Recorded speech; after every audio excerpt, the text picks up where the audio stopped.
फलटण महिला डॉक्टर आत्महत्या प्रकरणी डॉक्टरच्या मोबाईलचे पुरावे डिलीट झालेले नाहीत. डिजिटल पुराव्यांची सायबर टीम मार्फत तपासणी सुरू आहे. त्यामुळे कोणत्याही अफवांवर विश्वास ठेवू नका, असं आवाहन साताऱ्याचे पोलीस अधीक्षक तुषार दोशी यांनी आता केलेलं आहे.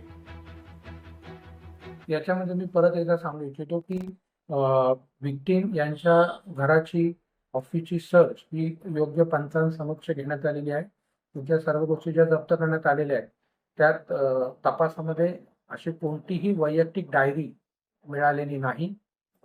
अशा प्रकारच्या परत अफवांवर विश्वास ठेवू नये.